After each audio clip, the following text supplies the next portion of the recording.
एक ऐसी वादी जो जिन्नों, परियों, भूतों, देवों और अजीबुल खिलकत मखलूक के मुतालिक जानी जाती है। ऐसा पहाड़ जहां हमेशा अंधेरा रहता है, चांद सूरज की रोशनी वहां कभी नहीं पहुंचती। वो वादी जहां आज तक कोई शख्स नहीं पहुंच सका। क्या ये वादी जिन्नों का देश है या किसी और दुनिया में जाने का कोई पुरअसरार रास्ता?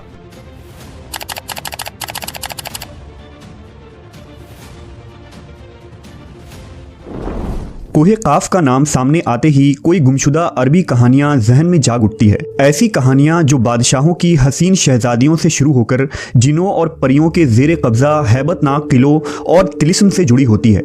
ऐसी कहानियों का मरकज़ आमतौर पर यह होता है कि फुला मुल्क के ताकतवर बादशाह की हसीन और नर्म नाजुक शहजादी को फुला जिन या देव ने अगवा किया और कोहे काफ के किसी वादी के तारीक महल में ले जाकर कैद कर दिया।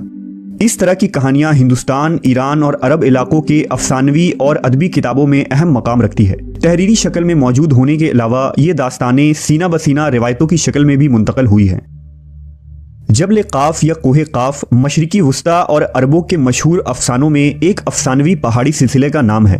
इस्लामी रिवायतों में कोहे काफ को जिन्नों का वतन कहा जाता है, जिसे खुदा ने चमकते ज़ुमुर्द से बनाया है, जबकि ईरानी रिवायतों के मुताबिक ये इलाका शुमाली कफकास के इलाकों में था, जिस इलाके को इंसानों के किसी हुकूमत ने भी आज तक कब्जा करने से नाकाम रहा, क्योंकि कदीम इल्म ने इन बुलंद पहाड़ी इलाकों को इसरार में ढांप रखा था।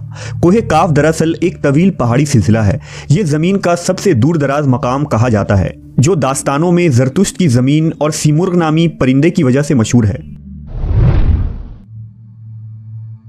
कहते हैं कि कोहे काफ सब्ज़ ज़ुमुर्द पर मुश्तमिल है, जिसके अक्स ने आसमान को सब्ज़ रंग अता किया है। कोहे काफ को जिन्नों का शहर भी कहा जाता है, जहाँ ज़माने कदीम में जिन्नात की नस्लों ने बहुत सारी हुकूमतें कायम की थी। इमाम कज़वीनी लिखते हैं कि कोहे काफ कई इलाकों में मुनक़सिम है, जिसमें 70 ज़मीनें चांदी की हैं, 70 ज़मीनें सोने की हैं और 70 मुश्क की। अरबी किताबों के मुताबिक काफ पहाड़ी सिलसिलों में सबसे ऊंचा था, जो अल्लाह की तरफ से ज़मीन को सहारा देने के लिए बनाया गया था। और इस दुनिया में जितने भी पहाड़ी सिलसिले हैं, तमाम सिलसिलों की शाखें ज़ेर ज़मीन कोहे काफ से जुड़ा है। इस तरह कोहे काफ, जो इस ज़मीन का सबसे बड़ा पहाड़ है, तमाम पहाड़ी सिलसिलों का मरकज़ है। ज़करिया अल क़ज़वीनी ने 13वीं सदी में अजाइबुल मखलूक़ात व गराइबुल मौजूदात नामी एक किताब लिखी थी, जिसमें उन्होंने कॉस्मोलॉजी के मुताबिक ये नज़रिया दिया है कि आसमान को खुदा ने थाम रखा है ताकि वो ज़मीन पर ना गिर पड़े। इस ज़मीन के चारों तरफ पहाड़ों का एक तवील सिलसिला है, जिसमें कोहे काफ भी शामिल है, जो उन सिलसिलों को खूंटी की तरह अपनी जगह पर रखता है। इसी तरह मशहूर सूफी बुजुर्ग जलालुद्दीन रूमी ने अपनी तहरीरों में कोहे काफ का जिक्र कुछ यूं किया है कि ताकतवर बादशाह सिकंदर जुल्करनैन ने आब हयात की तलाश में मशरिक का सफ़र किया था।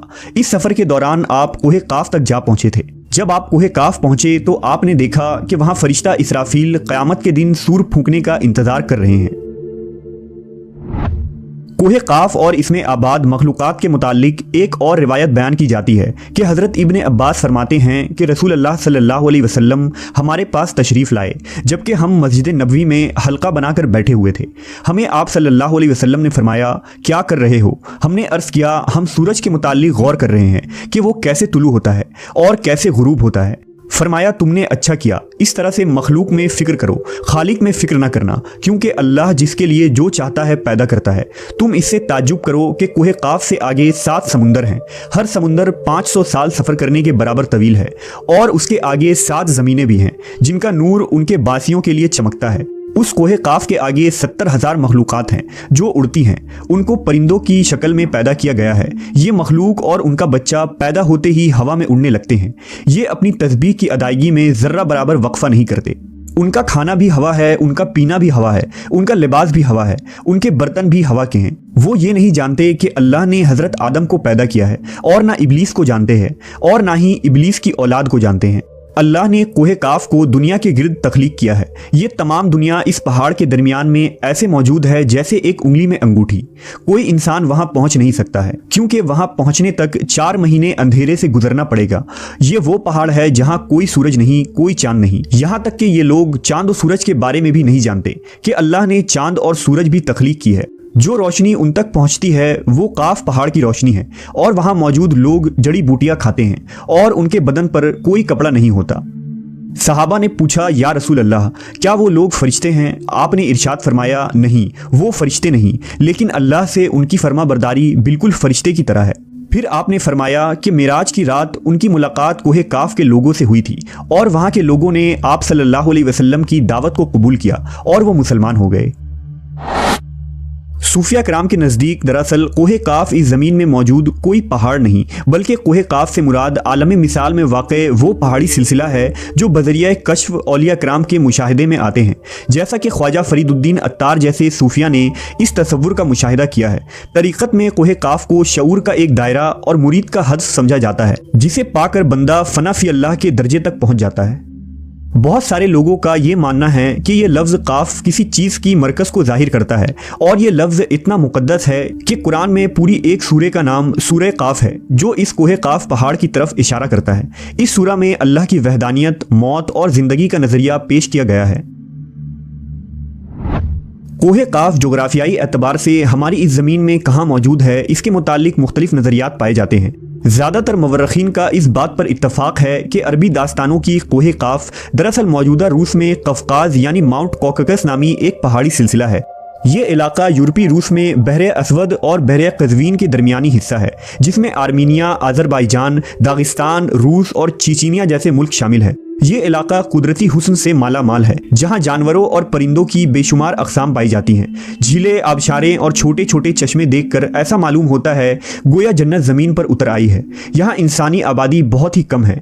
ये पहाड़ी सिलसिला एशिया को यूरोप से जुदा करता है। अगर कोहे काफ को खिलाई सैटेलाइट से देखा जाए तो ये इलाका सफ़ेद पट्टी जैसा नज़र आता है, जबकि बाज़ मुहक्किकीन का ख्याल है कि कोहे काफ अंटार्कटिका के उन वीरान और बर्फीले इलाके में मौजूद है जो हमेशा बादलों और अंधेरों से ढका होता है। जबकि कुछ लोग कदीम दौर के अटलांटिस सिटी को ही कोहे काफ करार देते हैं, जो किसी बड़े अजाब की वजह से तबाह हो चुका है।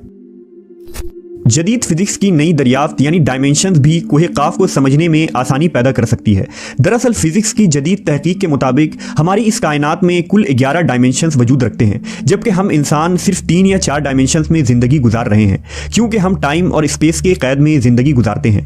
उन मज़ीद 6 डायमेंशंस में कितने सितारे, सैयारे और दुनिया आबाद हैं, इसका इल्म सिर्फ अल्लाह तबारक व ताला को ही है। मुहक्किकीन के मुताबिक अरवाह की दुनिया, आलम बरज़ख और जन्नत व जहन्नम उन्हीं डायमेंशंस में मौजूद हैं जिनमें इंसान मौत के बाद दाखिल होता है। मुमकिन है कि कोहे काफ भी उन्हीं 11 डायमेंशंस में से किसी एक डायमेंशन में मौजूद हो, जहां नस्ल इंसानी का कदम रखना नामुमकिन है।